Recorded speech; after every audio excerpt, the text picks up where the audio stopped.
Captain Gray Korax of the Goron Mercenary Corps stood on the bridge of his flagship, the Relentless, as it hovered in orbit above the war-torn planet of Xander Prime.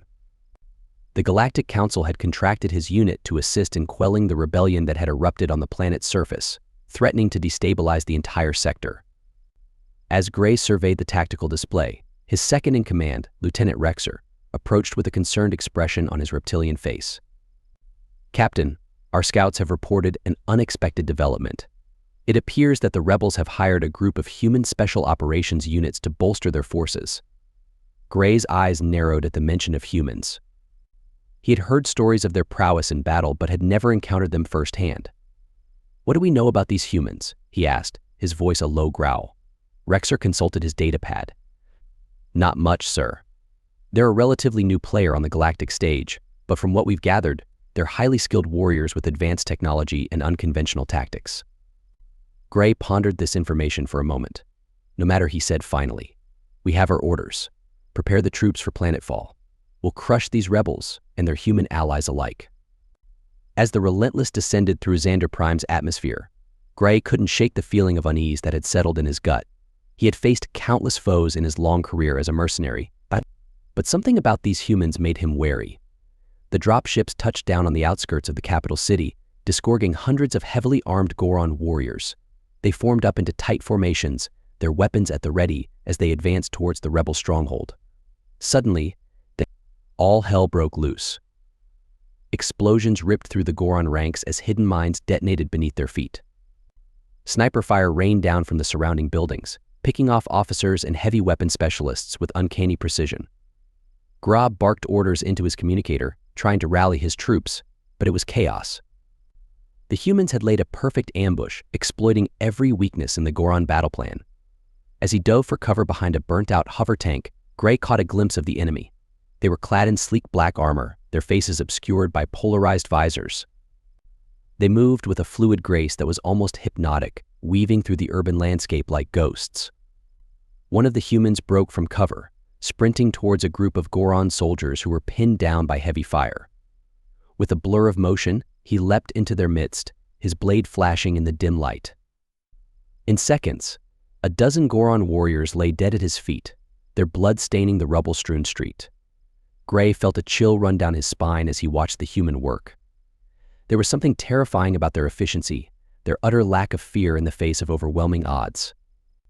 As the battle raged on, it became clear that the Gorons were outmatched. The humans seemed to anticipate their every move, countering with devastating precision. Precision. Gray's forces were being cut to pieces, and there was nothing he could do to stop it. Finally, with a heavy heart, Gray gave the order to retreat. As the battered remnants of his once proud unit fled back to the dropships, he couldn't help but feel a sense of awe at what he had witnessed. The humans were unlike any warriors he had ever encountered, and he knew that this would not be the last time their paths would cross.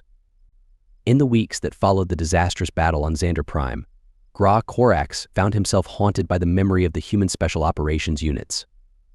He had seen firsthand the devastating effectiveness of their unconventional tactics and advanced technology, and he knew that they posed a serious threat to the Galactic Council's interests.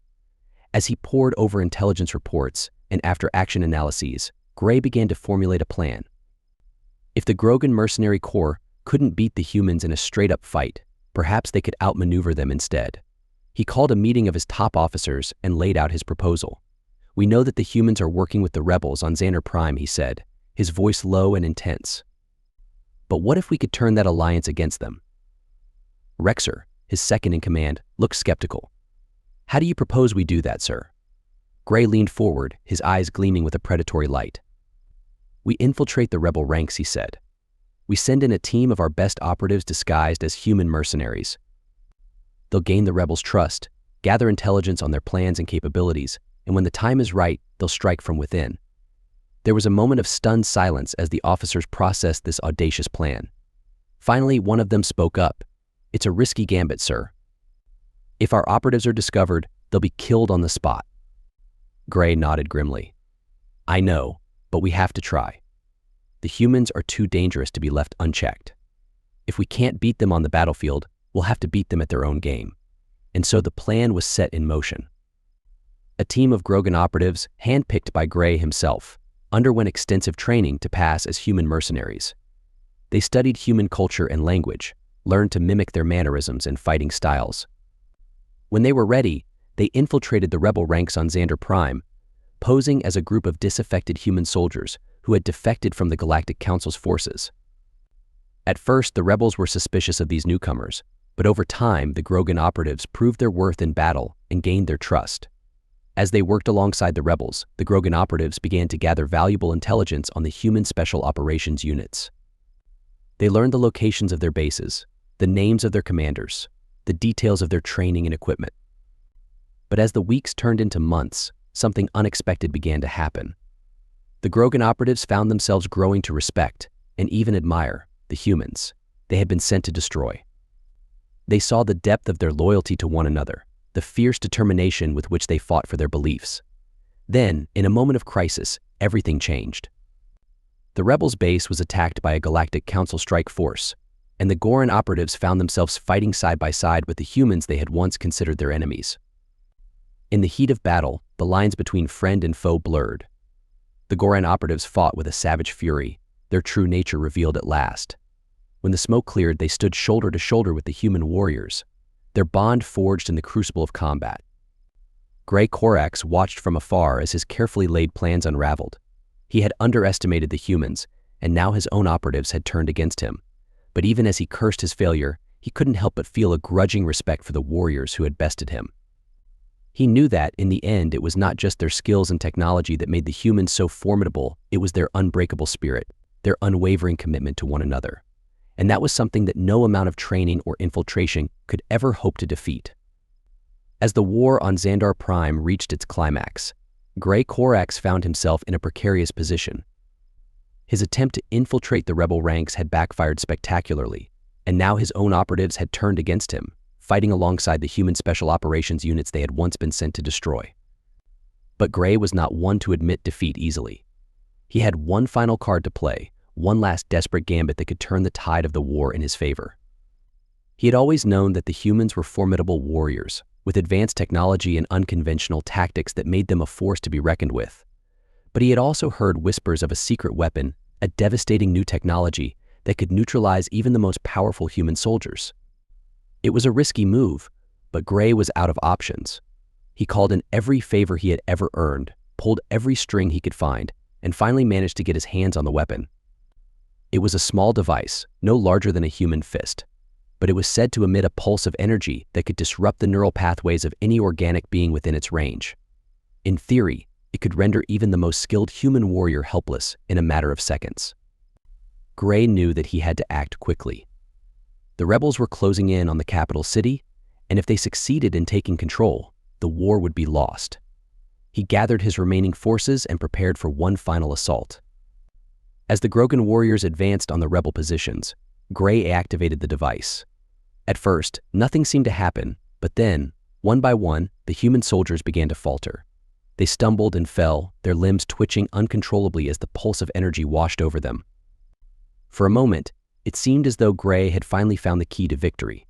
But then something unexpected happened. The human soldiers began to rise to their feet, their eyes blazing with a fierce determination. They shook off the effects of the device and charged forward, their weapons blazing as they cut through the Grogan ranks like a hot knife through butter. Gray watched in disbelief as his warriors fell before the onslaught. He had underestimated the humans once again, and now he was paying the price in the end. It was the Grogan operatives who had once infiltrated the rebel ranks that dealt the final blow. They fought alongside their human comrades, their skills and knowledge of Gorgon tactics proving invaluable in the heat of battle. As the last of the Gorgon warriors fell, Gray Corax found himself surrounded by a group of human soldiers, their weapon trained on him. With unwavering precision, he looked into their eyes and saw something he had never seen before, a fierce, unbreakable spirit that could not be conquered by any weapon or tactic. And in that moment, he knew that he had been wrong all along. The humans were not just formidable warriors, they were something more. They were a force of nature, a testament to the indomitable will of their species. As he laid down his weapons and surrendered, Gra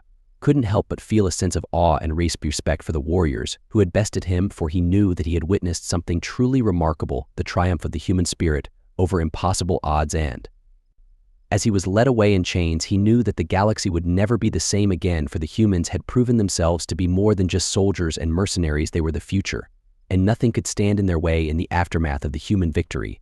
On Xandar Prime, the galaxy was left reeling. The Galactic Council, once the undisputed power in the universe, found itself struggling to come to terms with the new reality. The humans, once dismissed as a primitive and backward species, had proven themselves to be a force to be reckoned with, a people united by a common purpose and an unbreakable spirit. For Gray Corax, the defeat at the hands of the humans had been a humbling experience, but it had also been a revelation, a glimpse into a future where the old ways of conquest and domination no longer held sway. He knew that if the Gorgon Mercenary Corps was to survive in this new era, it would need to adapt to find a new way forward, and so Gra set out to rebuild his shattered unit to forge a new identity for the Grogan warriors, who had once been the scourge of the galaxy. He reached out to the humans, offering his services as an ally and a partner in the fight against the forces of chaos and oppression. At first, the humans were wary, suspicious of the Grand's motives, and uncertain of their true intentions. Gray approached them with a heavy heart, knowing that he had much to atone, for he stood before the human leaders, his head bowed in humility,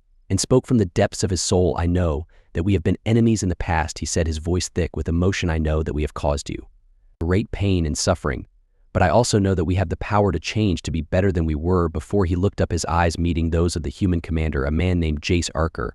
"I ask not for your forgiveness, but for your understanding. I asked for a chance to prove myself, to show you that we can be more than just mercenaries and killers." Ryer looked at Gray for a long moment, his expression unreadable. Then slowly he nodded. "We have all done things we regret," he said. "The past is the past, is the past. What matters now is the future we build together." Gray felt a surge of emotion wash over him, a mix of relief and gratitude that brought tears to his eyes. He clasped Riker's hand in his own, a gesture of friendship and respect that spoke volumes. From that moment on, Gray and his warriors fought alongside the humans in battle, risking their lives to protect the innocent and defend the weak. They stood shoulder to shoulder with their new allies, facing down the horrors of war with unwavering courage and determination.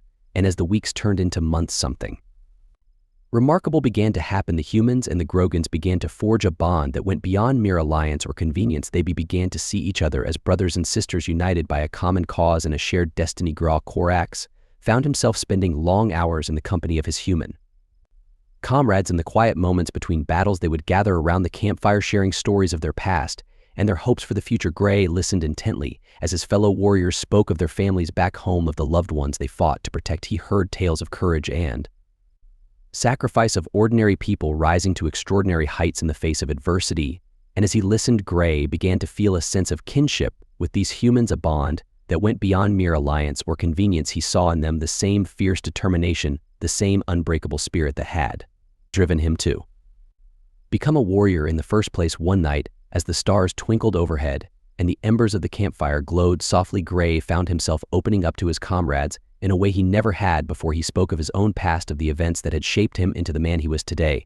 "I was born on a world far from here," he began, his voice low and measured, "a world of endless deserts and scorching suns where only the strong survived. From a young age I was taught to fight, to kill, to do whatever it took to survive." He paused, his eyes distant, as he remembered the harsh realities of his childhood. "I became a warrior because I had no other choice. It was the only life I knew, the only way to prove my worth in a society that valued strength above all else." As he spoke, Gray could feel the wood of his past bearing down upon him, the guilt and shame of the things he had done in the name of survival. But he forced